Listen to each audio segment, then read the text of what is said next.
Assalamualaikum warahmatullahi wabarakatuh.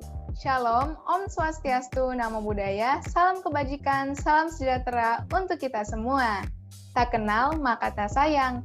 Perkenalkan, saya Tiara Harjono Putri dari Universitas Pajajaran, Fakultas Ilmu Komunikasi, jurusan Hubungan Masyarakat.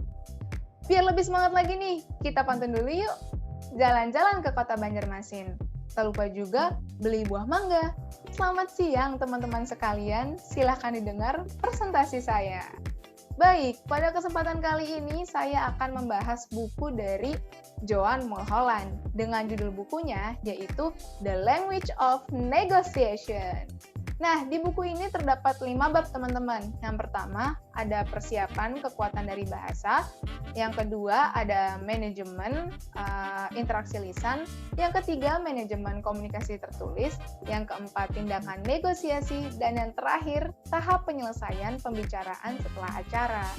Namun, pada kesempatan kali ini, saya hanya akan membahas tahap penyelesaian yaitu recording. Nah, sebelum itu saya ingin bertanya, teman-teman udah tahu belum sih recording itu apa? Jadi, recording itu jika kita translatekan ke dalam bahasa Indonesia, mempunyai 3 makna. Yang pertama, pencatatan, yang kedua, rekaman, dan yang ketiga, catatan. Pada kesempatan kali ini, kita akan membahas secara spesifik dari pencatatan atau catatan itu. Tapi bukan rekaman video ya teman-teman. Oke, jadi catatan itu sangat penting jika kita ingin melakukan sebuah negosiasi atau presentasi.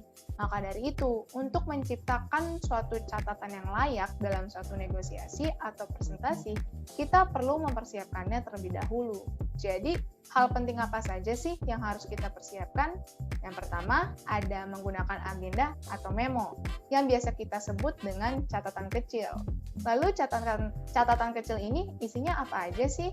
Jadi catatan kecil ini berisi catatan-catatan penting atau poin-poin penting yang teman-teman ingin sampaikan pada saat presentasi atau negosiasi agar teman-teman tidak lupa.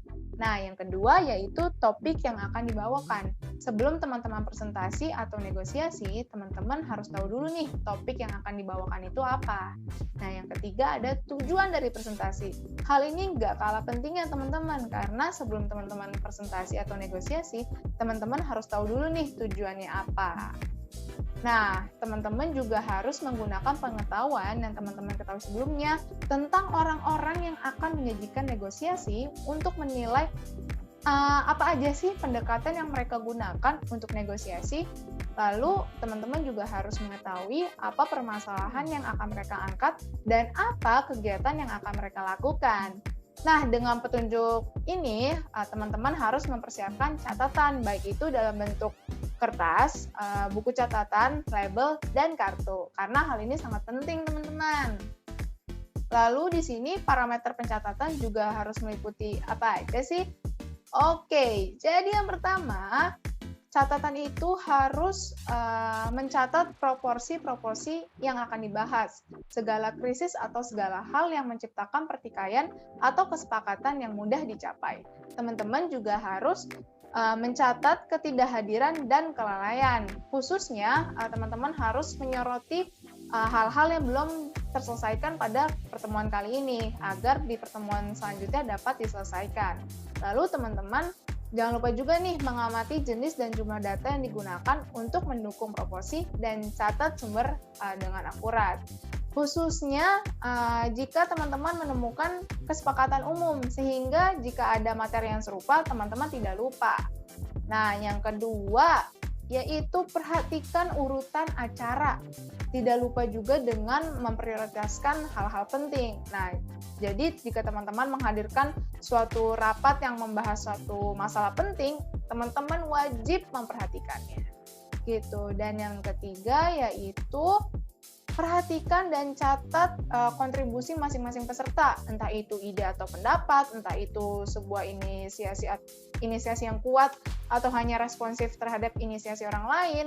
Dan teman-teman juga harus catat siapa yang mendukung siapa yang menentang siapa, dan apa alasannya. teman-teman juga harus catat nih, nama dan detail, lain dari setiap orang, serta semua fakta penting tentang mereka. Nah, yang terakhir nih, yaitu yang keempat, jika ada tugas yang dialokasikan, selama acara, harus dicatat siapa yang bertanggung jawab terhadap tugas tersebut. Nah, jika teman-teman itu diberi beberapa tugas, pastikan teman-teman memahaminya, dengan tepat dan jadikan itu prioritas dalam catatan teman-teman. Terus teman-teman juga harus mencatat setiap keberhasilan atau kegagalan kontribusi Anda, ketika pertemuan dan analisis mengapa hal tersebut terjadi, seperti itu. Itu saja yang dapat saya sampaikan, kurang lebihnya mohon maaf jika ada salah-salah kata. Tadi di pembukaan ada pantun, terakhir juga ditutup dengan pantun dong. Oke, di toko besi ada kayu tertata, kayu dilem sangat melekat. Beginilah presentasi materi kita. Silakan ambil yang bermanfaat. Wassalamualaikum warahmatullahi wabarakatuh. Shalom, Om Santi Santi Om, salam sejahtera untuk kita semua. Bye-bye semua.